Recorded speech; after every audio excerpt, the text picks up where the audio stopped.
In the councils of government, we must guard against the acquisition of unwarranted influence, whether sought or unsought, by the military-industrial complex. But I do ask every publisher, every editor, and every newsman in the nation to re-examine his own standards and to recognize the nature of our country's peril.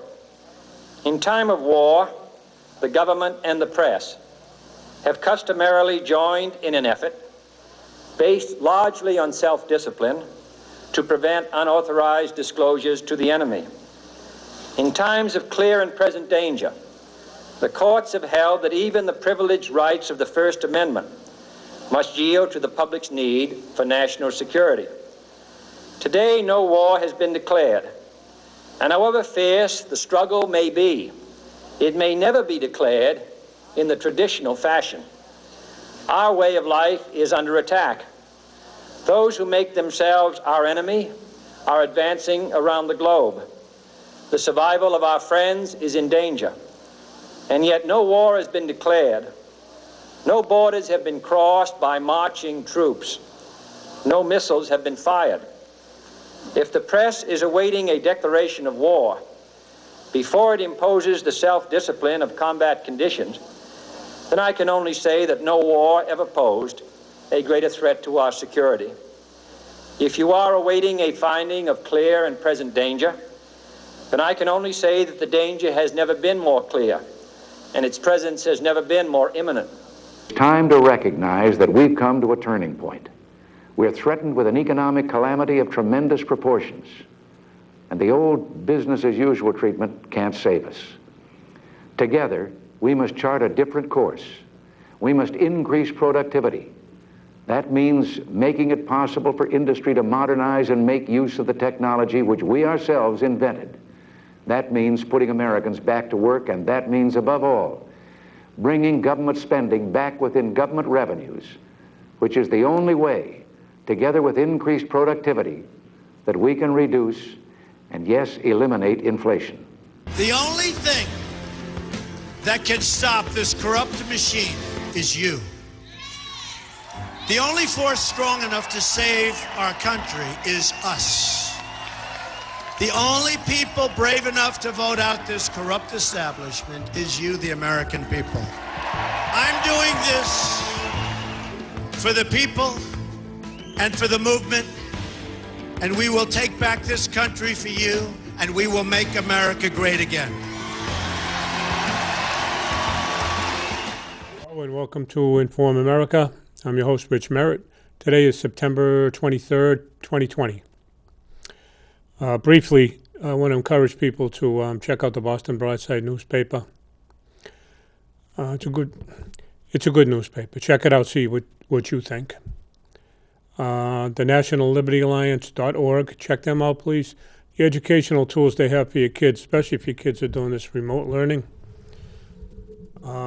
They won't be taught this in schools, what you're going to learn with National Liberty Alliance.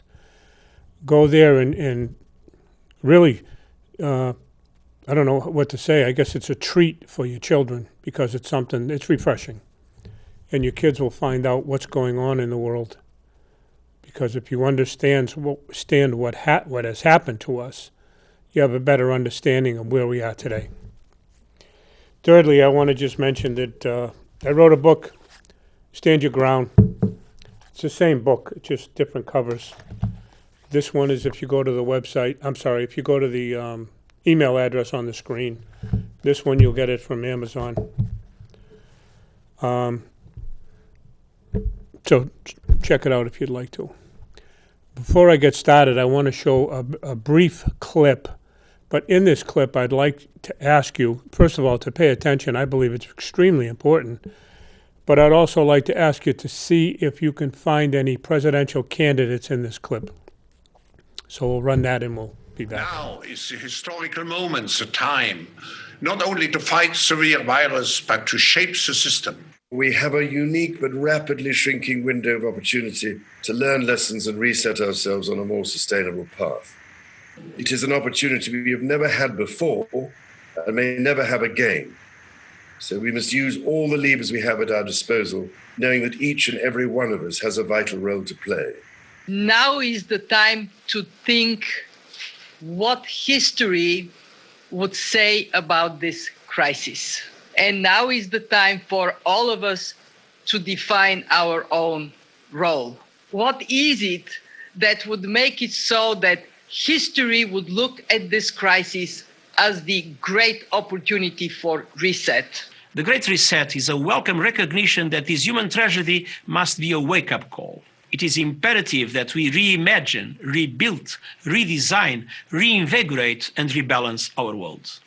Rebalancing investment, harnessing science and technology, and advancing the transition to net zero emissions, all elements of the Great Reset, are fundamental to building the future we need. The world's problems fit on three sides of a triangle. It's one versus many, man versus nature, and the unfortunate foundation is long-term versus short-term. We had already income inequality that was fueling income, race, gender inequality. We have a climate emergency, which we can't walk away from. There's no doubt that the very survival of the human race requires us to act. Any recovery stimulus should have green conditions attached to it. Energy prices should reflect real costs. You need private sector capital, private sector ingenuity, private sector technology, and private sector capabilities to come to the party. You need enormous trust between the private sector and the public sector for this to actually work. We have to change our economy dramatically in the next 20 or 30 years, and the next 10 years is absolutely decisive. The recovery has to be greener than any of the previous recoveries. And in order to do that, we need to ensure that the stimulus package, including fiscal and monetary, are much greener than they were before. So we cannot waste this opportunity to ensure that the very precious money that's raised from the next generation is spent on green and low carbon. We will now start a quite high number of task forces to look at all the different issues, and we will present all those ideas to the people assembled in Davos. But at the same time, we will make Davos very different, very open, to ensure that we do not fall back to old recipes, but that we really look at forward-oriented solutions. Young entrepreneurs, especially from developing countries that are there and can see the right problem, can really step up and create solutions. Finding profitable solutions to problems of the people and the planet, and we're starting to see firms move to that, and we're seeing firms that behave responsibly in that way actually doing better on conventional measures of profitability and doing better in this particular period. We've also seen social entrepreneurs step in incredible ways. Not only has it exposed the precarious reality, but then it has also exposed the opportunity to recenter the reset around the most vulnerable and those on the edge, where it only takes something like a pandemic or difficult circumstances to slide into poverty. And then we need to couple that with new initiatives to equip more people with the digital skills they'll need, not just to have a tech job, but a job that is increasingly tech-enabled in almost every part of the economy. If we can empower consumers with all of this, I think we unleash this next generation to have a much broader impact more quickly. We can never again allow our health, education, care systems to be underfunded. We need our imagination here. Possible is being redefined each and every day right now. So the next time someone tells us that tackling climate change is either too costly or too difficult, I think we need to remind them and remind ourselves of what just is happening right now. We not only have to demand change, but also create change. We have to live up to the expectations which we have created, and we will do so.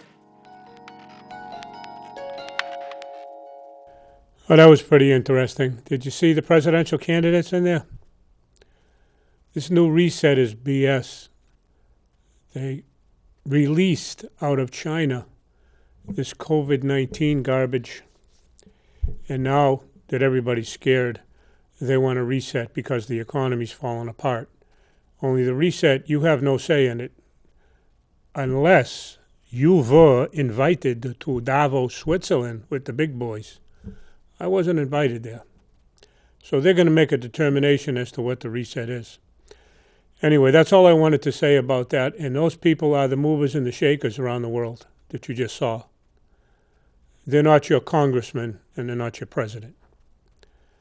Anyway, I'm going to move on from there, and I'd like to well, I won't title the show yet because I'm not sure what I'm going to call it, but what I want to do is make a point about the governor, or governors, limited to one, and consent. And if I can, could I have Article 5 put up on the screen, please?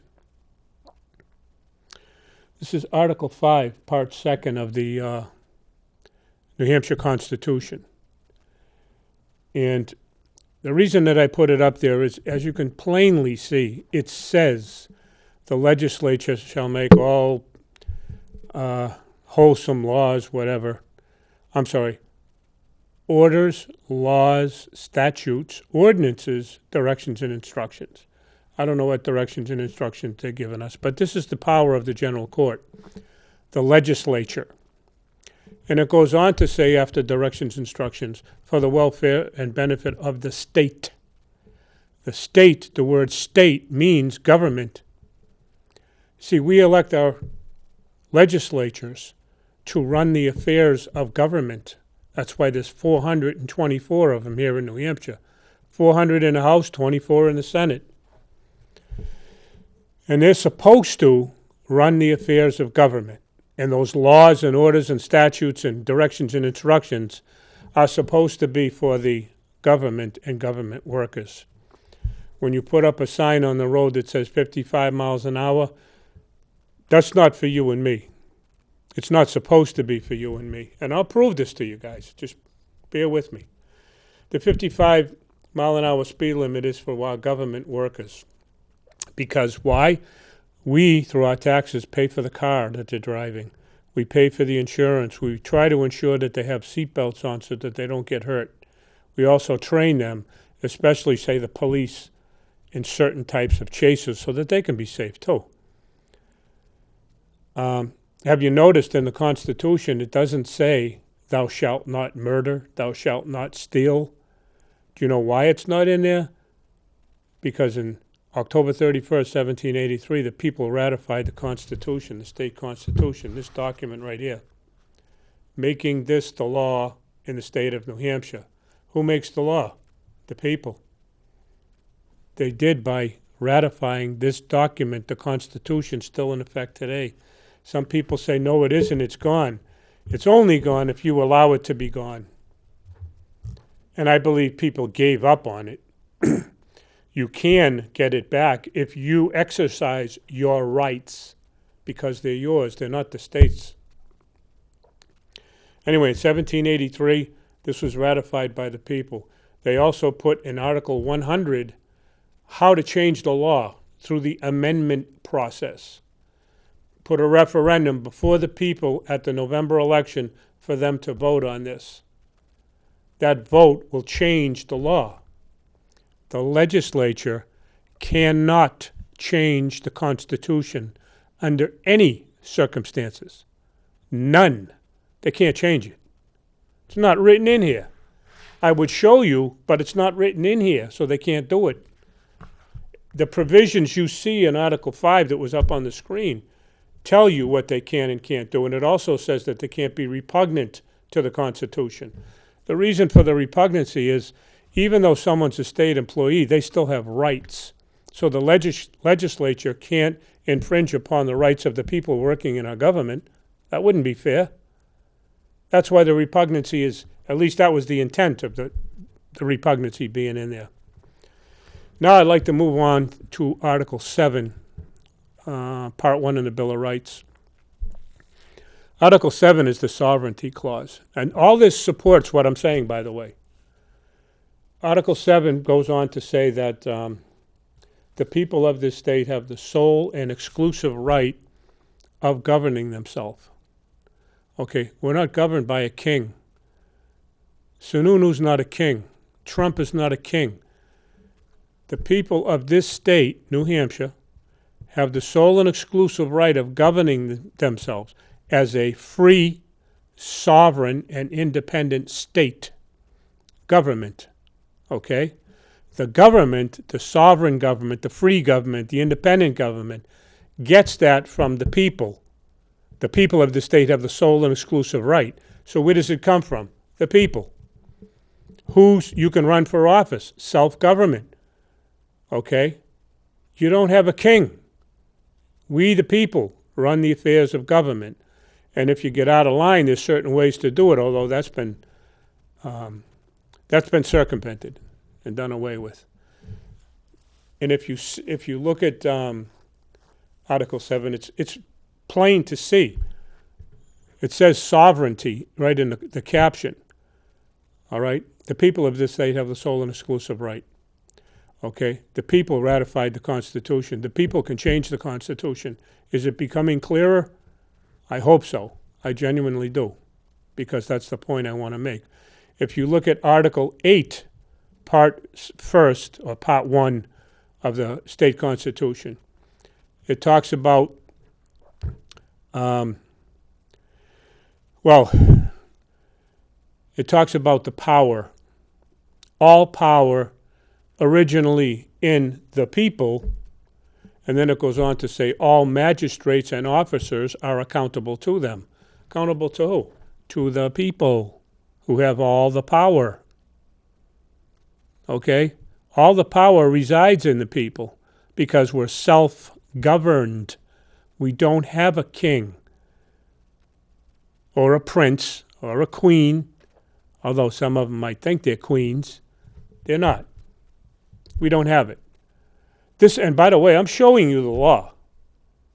Not statutes, ordinances, directions, and instructions. The law.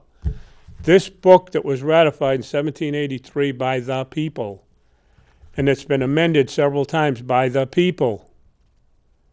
So I don't know why people can't grasp this concept, and everybody, including me, by the way, so please understand this. I've said it before. I don't know, I'm not a lawyer. Well, that's because I was ignorant. Once you read this, that's how thick it is, very, very thin. And by the way, this is the state and federal constitution. But once you read this, you understand, damn it, I do have the power. In Article 7, in Article 8, in Article 1, I got the power. So why the hell am I bowing down to people saying, please don't mess with my rights? You got to exercise your rights or you don't have them. Now I want to just finally get into Article 1, if I may.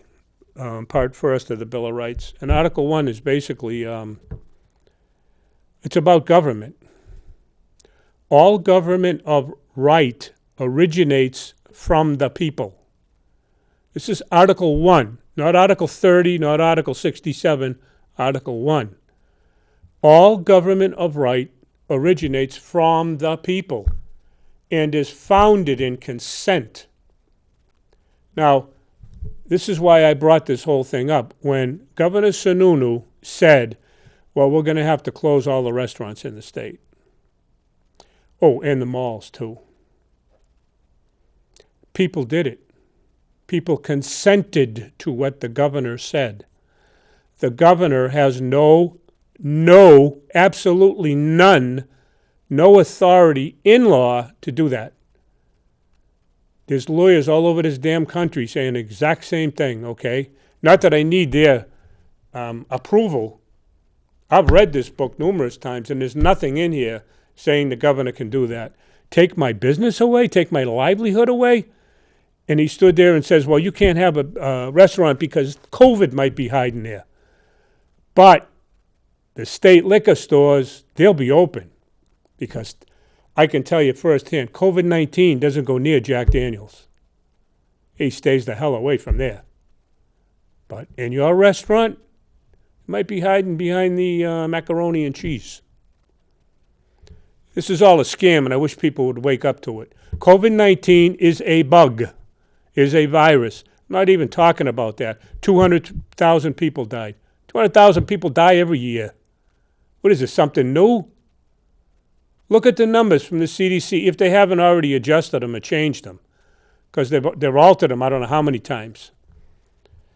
Anyway, the point that I'm trying to make here, and people, you got to start opening your mind and start thinking about this. Don't listen to me, or at least don't accept what I'm telling you. I would like for you to listen to me.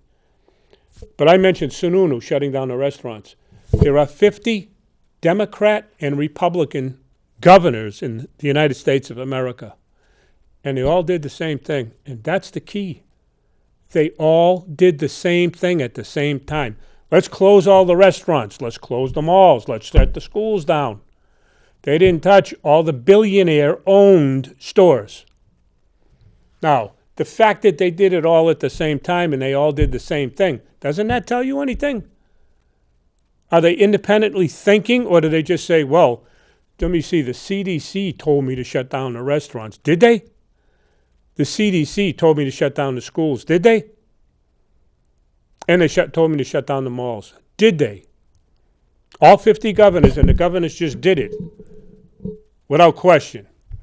Well, I got news for you. Every one of you governors should resign today if you did that, because you don't have a brain in your head. You can't think through this. Yeah, I don't expect people to know. I didn't know about COVID-19 and how serious it was. But you got to be asking questions. Not, oh, geez, we got to shut down. We don't want to. What do you mean you got to shut down? For what? An invisible bug? H1N1, SARS, the swine flu. All of these, they're all viruses, by the way. They came up. Nobody raised an eyebrow. Now, and you just heard it on the video a little while ago, all these people, I don't know where the hell they're from, but they certainly don't sound like English-speaking Americans to me. Or is that racist? I shouldn't be talking like that. These people are all talking about the reset. What reset? Are we in trouble economically? Yeah, we are. Have you noticed up in the sky how they're altering our atmosphere so that they can tell you, well, we have to do this because we want more money. All they want to do is take everything you own, and they want to own it. There's no room on the planet for you. Check out mRNA as it relates to this vaccine. Check it out. Oh, I just heard about this maybe a half an hour before I came to the show, and I won't say that I had a lot of time to put into it. I didn't, obviously. But I'm somewhat familiar with RNA and DNA, reading the double helix. My mother gave me that years and years ago, and thankfully I read it. But the RNA is going to be messed with in this vaccine that they're talking about. And Bill Gates wants you to know that you'll be safe. He's going to vaccinate. I don't know why a software engineer is going to vaccinate, but he's going to vaccinate 7 billion people, and everything's going to be fine. Fauci, another one who's a thief and a crook, he's going to vaccinate 7 billion people, and everything's going to be fine. Now, I don't know what a flu. My understanding is a flu vaccination costs like $100 and something, or the doctor charges you that much. How much are these people going to make on 7 billion people getting a vaccine for this COVID-19? It's just a question. I have no idea. But the company Moderna, I believe it's called, Fauci was the first CEO. George Soros started that. At least that's what the research says. I don't know if he's still involved with it, and I don't know if Fauci is either. But he was the first CEO for the company. And they're the ones that are they're leaning towards them to deliver this vaccine. We'll see what happens. I don't really know.